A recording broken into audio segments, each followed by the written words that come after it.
Hi everyone, and we're back here at the Guidewell Insights Lounge. This is Kate Warnock coming to you live on location at the 2017 AHIP Institute and Expo. We have a repeat guest, one of my favorites, Helen Leis. Helen, thank you. Welcome back. Hi Kate, thank you. So great to see you. So Helen, you are a partner with the Health and Life Sciences at Oliver Wyman. That's right. All right. So you have a great topic that you're going to be speaking here at AHIP. Have you had your session or you're going to speak? This afternoon. Terrific. So this is a little preview for everybody. You're going to be talking about Net Promoter Score. Net Promoter Score in the health industry. Can you tell us why should be more to break it down for us and tell us why more plans should be using Net Promoter Score? Sure. So Net Promoter Score is simply a measure of how many consumers are promoting your product or offering and how many are detracting from it, right? And obviously you want that ratio to be high. Right. You want more people promoting it. And we think that's important. And for the health industry that has gone from being a B2B, B2B2C, increasingly B2C, we think it's important to kind of keep the consumer in mind as you're designing products and services. But we don't think that NPS goes far enough. So we think what's really important is to also build and measure the emotional engagement that you have with your consumers and that connection. So when you ask your consumers, do you love this brand? Do you trust this brand? Do you depend on this brand? And they give you a resounding yes, then you know you've got the holy grail of that emotional connection. And we think that is really important to driving magnetic offerings so that they keep coming back for more.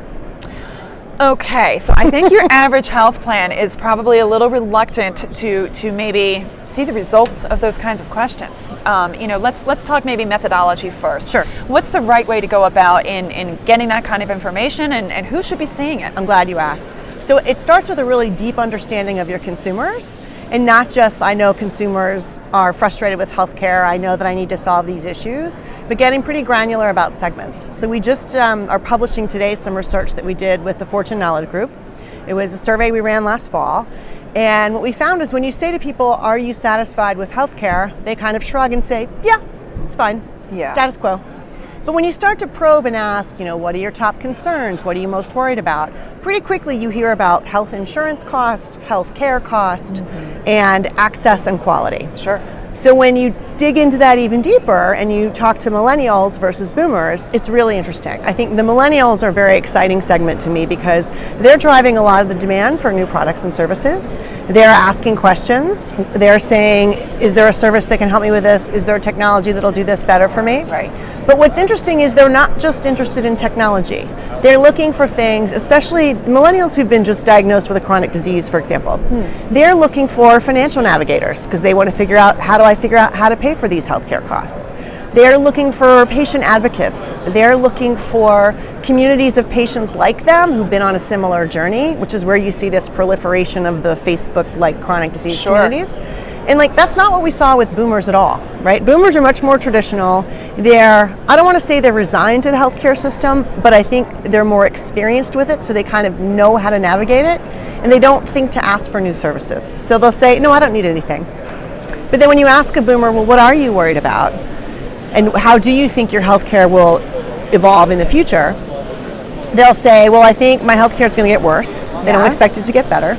And they'll say, I'm worried about things like loss of, and regardless of whether or not they think they're going to get sicker, I'm worried about loss of mobility. I'm worried about loss of strength. I'm worried about my lifestyle just generally worsening and declining. Sure. So I think it gets really interesting when you think about what's the offering that a health plan can create for a millennial versus what's the offering that you would create for a boomer. Completely different underlying needs and worries and concerns. Absolutely, but what you're talking about is the opportunity, if the health plans really understand what those wants are, to create that magnetic offering that you were just suggesting. So it's really, maybe a tough question to ask, but what you get in return looks like it's a whole new world. Right, and when you look at companies who've built that emotional connection and they have that magnetism, inside of healthcare or outside, you see they're outperforming in terms of stock price, right? Look at Amazon, look at Apple, look at USAA. You see they have not just higher customer satisfaction, but people are more likely to adhere to the care plan. They're more likely to renew with that insurer, and it's a higher lifetime value of the customer. Right. It makes so much sense. Let's take it up a little bit here for our next question. Okay. So, we know that consumers are far more savvier with their healthcare dollar, and look at the examples that you just gave us. what are the essentials that the health industry must deliver on? Right. So I think this is a really interesting space to watch, because now that consumers are spending for themselves, right? They have shouldered more of the cost burden, Right. and they're not spending somebody else's healthcare dollars. We're seeing them make different choices, right? And we're already seeing it now in things like higher patient abandonment rates for prescriptions. They're delaying refill times. I mean, with my own child, she has a tree nut allergy, and my husband and I had a discussion about the EpiPen is now $600. Yep. What do we want to do about that? Makes you That's an think. interesting conversation to have for Right. something that we hopefully won't use, Right. and will expire, and we'll have to have the same conversation a year from now. Right. So I think it goes back to that, understanding the consumer segments and who's going to be making what choices and why, and how can you craft something for them that really gets at their personal needs around affordability, access, convenience. Right. You know, everything that you're speaking to, Helen, it just sounds like health plans, they can become so innovative, you know, and really create, Yes. you know, a whole new platform, a whole new product offering that maybe a decade ago wouldn't even have been considered. And as you said, by Totally agree. segment, Yes. you know, it's a Right. really exciting thing. So just starting with this whole concept of Net Promoter Score, as you said, you have to do so much more. That's right. Yeah, That's right. All right, one more question for you, and this is Sure. this is a little bit departure. Okay. You know, but the Lancet, you know, Yeah. published out of Britain, published this series, this 5-article series, all around health equity and equality in the United States health system. So it put into high relief the health's connection to income. You know, there is just such a strong correlation. So how can we ensure all benefit from this patient-centered care, not just those who can afford it? Right. It's a big question. It's a real conundrum, and I serve executives from payer organizations, provider organizations, and pharmaceutical companies. And I'm increasingly hearing in my travels executives asking the question of, this income disparity is a real problem in our country, and how can we help make sure that anyone who needs it can access the healthcare system, Right. and get the quality care they need. And you know, we say we want good schools, we say we want better roads, and it all comes down to, are we willing to pay for it? And I think, you know, what we've seen to date is we're not willing to invest as much as we need to on chronic disease prevention. We're not willing to invest as much as we need to on ensuring that vulnerable populations have access to quality care. And in some research that we did last year with the Robert Wood Johnson Foundation with consumers, we found that what I'll call vulnerable populations, so consumers who are either low income or low literacy, maybe they're on Medicaid, maybe English is not their first language, they really struggle not just with accessing care, but with accessing information about care. So how do I figure out what this diagnosis means? How do I decide what treatment path makes sense? How do I understand what it's all going to cost for me? Is very overwhelming for them in particular.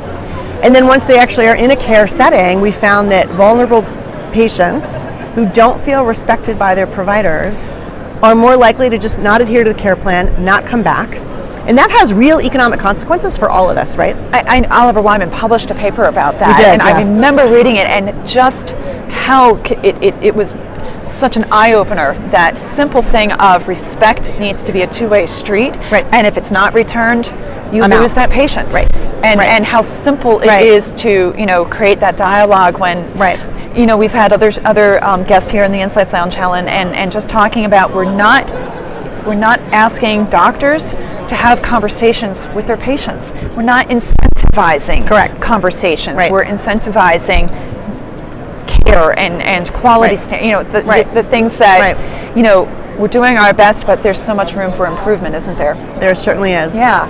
Well, I think we could just talk forever I know, me too. about this, and you're such an expert in so many different areas. So we're delighted to have you you. here, Helen, and look forward to having you back again. Thank you. In the Insights Lounge. So thanks for joining us. My pleasure. Thank All you. right, my name's Kate Warnock. We're going to be taking a short break. We're going to be up with another guest in just a little while. Keep watching.